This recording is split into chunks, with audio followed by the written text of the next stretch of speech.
கென்னுன்ற ஒரு அதான் கருணாஸ் சாரோட அவங்க பையன் வந்து பாடியிருக்காரு அந்த பாட்டை. எப்படி பாடலான்னு எனக்கு ஒன்றுமே புரியல. எனக்கு தூக்கமே இல்லை, நைட்டு ஃபுல்லாக தூக்கமே வரமாட்டேங்குது. எனக்கு ரொம்ப முடியல. எல்லாரும் ஃபோன் பண்ணி என்னை டிஸ்டர்ப் பண்ணிடுறாங்க. மன உளைச்சலாக இருக்குது. எனக்கு ₹1,00,000 கையில் கிடைக்கிறதுக்கு 1 வருஷமாக உழைக்க வேண்டியதாக இருக்கும். அடித்தட்டு மனிதர்கள் எல்லாமே அப்படி தான் இருக்கிறாங்களே. சின்ன வயசுலேருந்து கஷ்டப்பட்டு 1 வருஷமாக அங்கங்கே மூட்டை தூக்கி இருக்கிற காசை கையில் வச்சுன்னு கேசட் பண்ணுறாங்க. ஆல்பம் அசால்ட்டாக எடுத்து 3D போட்டுடுறாங்க. இப்போது புதிய அறிமுகம் ஆச்சி ஹோட்டல் சாம்பார் 50 கிராம் ரூபாய் 20 மட்டுமே. எல்லாருக்கும் வணக்கம். நான் தான் உங்கள் கானா பாட தினேஷ் பேசுகிறேன். நான் வந்து சமீபத்தில் ஒரு 10-12 வருஷத்துக்கு முன்னாடி ஒரு பாட்டு ஒன்று பாடியிருந்தேன். ரொம்ப ஃபேமஸான பாட்டு. நான் ஆசைப்பட்ட பொண்ணு பேர் மோனிஷா, காதலிச்ச சிரிசா, விட்டுட்டாலே கேர்லிஸா. இந்த பாட்டு பாடியிருக்கேன். எல்லாருக்கும் ஒட்டுமொத்த தமிழ்நாட்டு மக்களுக்கு எல்லாருக்கும் இந்த பாட்டு எவ்வளோ ஃபேமஸ், எவ்வளோ ஹிட்டுன்றது தெரியும். இப்போ வந்து ஒரு 5 நாளைக்கு முன்னாடி நம்ம ஒரு படம் ஒன்று புது படம் ரிலீஸ் ஆகிருக்குது, யூத்ன்ற திரைப்படம். அதில் வந்து கருணாஸ் அவங்க பையன் கென்னுன்றது வந்து நடிச்சிருக்காரு அந்த படத்தில். அந்த பாட்டை என்னை கேட்காமலே வந்து பர்மிஷன் என்கிட்ட கேட்காமலே வந்து பாடியிருக்காரு.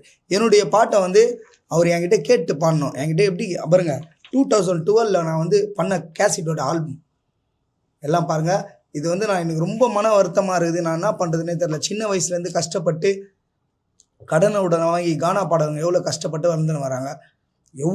எவ்வளோ பேர் ஒட்டுமொத்த கானா பாடகர்களும் ரொம்ப கஷ்டப்படுறாங்க இந்த வாழ்க்கையில். எப்படி முன்னேறித்து, எப்படி வருத்து, சின்ன வயசுலேருந்து கடன் வாங்கி அங்கே இங்கே இது பண்ணி நாங்கள் கஷ்டப்பட்டு வருவோம். எங்களை வளரவே விட மாட்டீங்களா? எங்களை ஏன் வளர விட மாட்டீங்கன்னு எனக்கு ஒன்றுமே தெரில. ஏன்னு கேட்டிங்கன்னா எனக்கு பின்னாடி நிறைய பாடகர் இருக்காங்க, அவங்களும் வளர்ந்து வரணும். இப்போ என்னோடய பாட்டை வந்து 3D போட்டிருக்கீங்க, ஏன் திருநீங்கன்னு எனக்கு தெரில, ஒன்றுமே தெரில. இப்போ என்னோடய வாழ்வாதாரமே அடிப்படுது, என்னோடய அடையாளமே போகுது. இப்போ நீங்கள் படத்தில் அந்த பாட்டை என்னோடய மோனிஷா பாட்டை வச்சுருக்கீங்க படத்தில். எப்படி இப்போ என்னோடய பாட்டை வச்சுருந்தா கூட நான் சந்தோஷப்பட்டிருப்பேன்.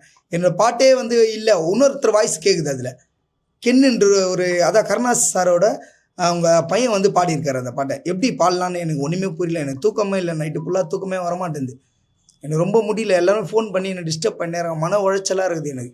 நாங்கள் அந்த படத்தில் வச்சிருக்காங்கன்னு உங்களுக்கு எப்படி யார் சொன்னது? நீங்கள் பார்த்தீங்களா படத்தை? ஃபோன் மூலியமாக சொன்னாங்க எனக்கு. ஃபோன் மூலியமாக வந்து இந்த மாதிரி மாமா நீங்கள் வந்து பாடின பாட்டை வந்து யாரோ பாடியிருக்காங்க, உங்கள் வாய்ஸ்ன்னு தான் நான் நினச்சேன். நீங்கள் தானே பாடி எல்லாருக்குமே தெரியும், தமிழ்நாடு முழுவதும் வந்து நீங்கள் பாடுன்னு தான் தெரியும். வேறு யாரோ பாடியிருக்காங்கன்னு நீங்கள் கேட்கலன்னு சின்ன சின்ன பசங்களாம் கேள்வி கேட்குறாங்க. நான் என்ன பதில் சொல்கிறது? அரசியல் அமைப்பு வாரிசுன்றதுனால வந்து என்னால் வந்து எதுவுமே பேச முடியல. ஒரு பயமும் அச்சமாகவே இருக்குது எனக்கு.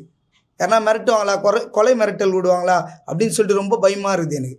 இப்போ நானும் பயந்துட்டேன்னா அப்போ மற்ற என்னை சுற்றி சார்ந்த இருக்கிற கானா பாடகருக்கு யார் பேசுவா? எனக்கு அதனால நீதி வேணும் எனக்கு. இப்போ நீங்கள் ஒரு ஆல்பம் பண்ணுறீங்க, ஒரு ஆல்பத்துக்கு எவ்வளோ செலவாகும்? ஒரு ஆல்பத்துக்கு ஓன் கிரியேஷன்ல நீங்க பண்றீங்க, எவ்வளவு செலவாகும்? அதோடைய உழைப்பை வந்து இப்போ எடுத்திருக்காங்களே. ஆமா, ஒரு ஆல்பம் பண்ணனாலே 1 வருஷமா உழைக்கணும். ஒரு ₹1,00,000 அந்த ₹1,00,000 கையில கிடைக்கிறதுக்கு 1 வருஷமா உழைக்க வேண்டியதா இருக்கும். அடித்தட்டு மனிதர்கள் எல்லாமே அப்படிதான் இருக்கிறாங்களே. சின்ன வயசுலேருந்து கஷ்டப்பட்டு 1 வருஷமா அங்கங்கே மூட்டை தூக்கி இருக்கிற காசை கையில் வச்சுன்னு கேசட் பண்ணுறாங்க. ஆல்பம் அசால்ட்டாக எடுத்து 3D போட்டுடுறாங்க. அப்போ எங்களுக்கு வாழ்வாதாரமே இல்லையா? நீங்களே சொல்லுங்க. சம்பந்தப்பட்ட அவங்க கிட்ட நீங்க முறையீடு பண்ணி கேட்டீங்களா? ஏதாவது கேட்டீங்களா? அவங்க சைடுல என்ன தகவல் கொடுத்தாங்க? அவங்க சைட்லேருந்து எந்த தகவலும் வரல. நாங்கள் வந்து கம்ப்ளைண்ட் கொடுத்துருக்கோம். எங்கள் அட்வொகேட் சார்கிட்ட வந்து பேசியிருக்காங்க. துறை சார்ந்தவங்க தான் கிரேஸ் கருணாஸும் கானா பாடகர் தான், அவங்களுக்கும் அதோட வழி தெரியும். ஆமா, அவங்க சைடுல அவங்க ஏதாவது தனிப்பட்ட முறையில் அவங்க ஏதாவது பேசினாங்களா? இல்ல, பேசல சார். இப்போ உங்களுடைய முடிவு என்ன? இப்போ உங்க பாட்டை எடுத்து யூஸ் பண்ணிட்டாங்க, என்னுடைய பாட்டை யூஸ் பண்ணிட்டாங்க. இப்போ வந்து பாட்டுன்றது வந்து என்னோட அம்மா மாதிரி. இப்போ நான் தான் பாடினன்றது வந்து உலகத்துக்கே தெரியும். அதை வந்து 3D இருக்காங்க. இப்போ எப்படி என்னுடைய அடையாளமே போயிடுச்சே. அவர் பாடுறதுனால அவர் பாடின மாதிரி ஆயிடுச்சு. இப்போ நான் என்ன பண்ண முடியும்? எனக்கு ரொம்ப மன உளைச்சலாக இது, கஷ்டமாக இருக்குது. என்னால் தூக்கமே வர மாட்டேது. நைட்டெல்லாம் சாப்பிட கூட இல்லை. நான் 2 நாளாக ஒரே ஃபோன் கால்ஸ் பண்ணினே இருக்காங்க எல்லாமே. எனக்கு அந்த படத்துலேருந்து பாட்டை எடுக்கணும், நீக்கணும். அந்த படத்துலேருந்து பாட்டை நீக்கணும். இல்லை எனக்கு உண்டான எல்லாமே பண்ணோம். நன்றி கார்டு போட்டு உங்களுக்கான அந்த காப்பிரைட்ஸ்க்கான பணங்கள் கொடுத்தா உங்களுக்கு ஓகேவா? பணம் காசு கூட வேணாம், நான் காசை சம்பாதிக்கல. அந்த பாட்டு பாடி காசு நாங்கள் எவ்வளோ கஷ்டப்பட்டு அந்த பாட்டை பாடி இருப்போம். சின்ன வயசுலேருந்து கஷ்டப்பட்டு கேசட் பண்ணி ஆல்பம் பண்ணி அதனுடைய உழைப்பை தர முடியுமா உங்களால்? அதுதான் சொல்கிறேன். அந்த பாட்டை நீக்குங்க. இல்லை அந்த பாட்டுக்கு உண்டாந்து எங்களுக்கு எல்லாமே நீங்கள் பண்ணி ஆகணும். என்னோட அடையாளமே இல்லையே. அவர் பாடின மாதிரி ஆயிடுச்சு. எல்லாமே என்ன கேள்வி கேட்குறாங்களே. நீங்க நஷ்டஈடு கேக்குறீங்களா சார்? அதுக்கு கேக்குறது நஷ்ட ஈடெல்லாம் இல்லை. நான் மக்கள் மனசை சம்பாரிச்சு வச்சிருக்காங்க, அவங்க கொடுப்பாங்களா?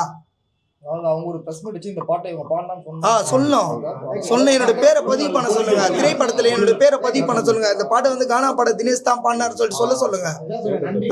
என்னோட வாய்ஸ் அவர் எப்படி பாடலாம் கேட்டா அந்த மீடியால இருக்குது இந்த மீடியால இருக்குதுன்னு சொல்லிட்டு சொல்லி இருக்காங்க. எவ்வளவு 10 மீடியால எடுத்து போட்டிருக்காங்க. எந்த மீடியால நான் கையெழுத்தே போட்டு கொடுக்கல. எனக்கு படிப்பறிவே இல்லை. படிப்பறிவு இல்லாம நான் வளர்ந்து வந்த ஒரு சிங்கரு. அந்த படத்தோட இயக்குனரே கென் கருணாஸ் அவர்கள் தான். ஆமா. அப்ப இருக்கிறப்ப அதுல என்ன வைக்கணும் எதை வைக்கக்கூடாது அவருக்கு தெரிஞ்சு இருக்கணும். அவரு கென்ன்றவரும் அவரும் ஒரு சிங்கரு. அவருக்கும் தெரியணும்ல, ஒரு பிரபல கான பாடகருடைய பாட்டு நம்ம எடுத்து பாடலாமா, அவர்கிட்ட பர்மிஷன் கேட்கணும்ல. பர்மிஷன் கேட்காம நீங்க பாடினீங்கன்னா எப்படி? என்னுடைய அங்கீகாரமே இல்லை. எனக்கு அங்கீகாரம் என்னதான் பண்ண இல்லையே எதுவுமே. நான் என்ன பண்ணுறது? யார்கிட்ட போய் சொல்கிறது? ஒன்றுமே புரியல. என்னை சுற்றி எவ்வளோ பாடகர், எனக்கு கீழே வர பாடகர்லாம் எவ்வளோ பேர் வளர்ந்து வராங்க. எல்லாருடைய பாட்டை திருடி அசால்ட்டாக போட்டுறாங்க. அவங்க கோடி கணக்கில் சம்பாதிக்கிறாங்க. அப்போ நம்மளுடைய அடித்தட்டு மக்கள்லாம் இப்படி தான் போட்டு மெதிச்சுன்னே இருப்பாங்களா எல்லாரையும் போட்டு? இப்போ நடிகர்களுக்கு ஏதாவது ப்ராப்ளம்னா சங்கங்கள்னு ஒன்று இருக்குது, அது கொடுக்குது. உங்களுக்கு ஏதாவது சங்கங்கள் இருக்கா? எங்களுக்கு சங்கங்கள் இருக்குது. சங்கம் இருக்குது. நிறைய கானா பாடகர் இருக்காங்க, தலைவராக இருக்காங்க. ராயபுரம் வினோத்தனை இருக்காரு, கானா பாலன் இருக்காரு. எவ்வளோ கானா பாடகர் இருக்காங்க. அவங்க தான் இறங்கி வந்து குரல் கொடுங்க. எனக்கு எவ்வளோ பேர் பாடிட்டு இருக்காங்க. அவங்களுக்குலாம் யார் குரல் கொடுக்குது? எவ்வளோ பேர் சொன்னாங்க வேணா எதுவுமே சொல்லாத, ப்ரெஸ் மீட்லாம் போகாத, இது பண்ணாத, கம்ப்ளைண்ட் கொடுக்காத, அப்படி இப்படி சொன்னாங்க. நான் வந்து அப்படி பார்த்துருந்தேன்னா முடியாது. எனக்கு கீழே எவ்வளோ கானா பாடகருடைய பாட்டு திருடி போட்டிருக்காங்க. இப்போ நானும் பின் வாங்கிட்டேன்னா எங்களுக்கு நீதி வேணும்ல. யார் கொடுப்பா? சார் உங்களுக்கு இப்போ நீங்கள் சொன்னீங்க அழுத்தம் அவங்க சைட்லேருந்து ஏதாவது கொடுக்குறாங்களா? நீங்கள் சொன்னீங்க எனக்கு கொலைமிரட்டல் ஏதாவது கொடுத்தா பயமாக இருக்குங்க. அவங்க சைட்லேருந்து ஏதாவது உங்களுக்கு அழுத்தம் கொடுத்தாங்களா? இல்லை, அரசியல் அமைப்பு வாரிசு அவங்கலாம் கொலை மிரட்டெல்லாம் ஒன்றும் எதுவுமே கொடுக்கல. அதை பற்றிலாம் நாங்கள் இது பண்ணல. அப்படி இருந்ததுன்னா நான் வந்து பேசியிருக்க மாட்டேன். நான் வந்து நிற்கிறேன். ஏன்னு கேட்டால் என்னை சுற்றி எவ்வளோ கீழே எவ்வளோ கானா பாடகர் இருக்காங்க. அவங்களுக்குலாம் யார் பேசுறது? இப்போ நீங்கள் அடுத்த கட்ட நடவடிக்கை என்ன? சட்ட ரீதியாக எதிர்கொள்ள போறீங்களா? ஆமாம், சட்ட ரீதியாக எதிர்கொள்ள போகிறேன். ஆமாம், போராட்டம் பண்ண போகிறோம். அதான் என்ன பண்ண போறீங்கன்னு சொல்லுங்க. சட்ட ரீதியான போராட்டம். சட்ட ரீதியா போராட்டம் பண்ண போறோம். இல்ல சார், இப்போ உங்க பாட்டை வந்து எடுத்து இது பண்ணிருக்காங்கல்ல, இது வந்து இப்ப இருக்கிறவங்களுக்கு எல்லாருக்கும் என்னோட சேனல் பேரே வந்து மோனிஷா தினேஷ் தான் வச்சிருப்பேன். மோனிஷா தினேஷ் மீடியா 10-12 வருஷமா வந்து எதுல தட்டினாலும் மோனிஷா தினேஷ் தட்டினா என்னுடைய பாட்டு தான் வரும். கானா தினேஷன் போட்டாலும் கூகுளில் என்னுடைய பாட்டு தான் வரும். அவர் வந்து பாட்டை வந்து அப்படியே என்னுடைய பாட்டை வந்து அவர் வச்சிருந்தா கூட பரவாயில்ல. படத்துல நான் எதுவுமே சொல்லியிருக்க மாட்டேன். நான் இந்த அளவுக்கு நிற்கிறேன்னு கேட்டீங்கன்னா என்னுடைய பாட்டை அவர் பாடியிருக்காரு. அப்படியோ என்னுடைய வார்த்தையை அப்படியே பாடியிருக்காரு. நீங்க எல்லாம் கேட்டிருப்பீங்க. போன மாசம் நான சம்பளம் வாங்கின, மோனிஷா பொண்ணுக்கு கம்பளம் வாங்கின, 3 கல்லு வச்ச மூக்குத்தி வாங்க, மீதி பானத்துல ஜாக்கெட்டை வாங்கன், பக்கத்து வீட்டுல தண்டல் வாங்கின, மெரினா பீச்சில் சுண்டல் வாங்கன், பத்தாத குறைக்கு வட்டிக்கு வாங்கன், மோனிஷா கூட நான் வெட்டியா சுத்தன், மூஞ்சில பூசிக்க பேரன் லவ்லி, தொல்லை பண்ணா என்ன வாங்க சொல்லி, வாவுசி நகர் கொஞ்சம் தள்ளி, வாங்கி தந்த நல்ல ஜாதி மல்லி, ட்ரெஸ்ஸுக்கு மேட்சாக சில்பரை கேட்கும், எல்லாத்தையும் வாங்கினே அம்மத்தை பார்க்கும், பொண்ணுங்க மேல நீ வைக்காத யாக்கும், பிச்சாக்க கெட்டுட உன்னோட தூக்கம், என்னட்டா ஆயிடாதே.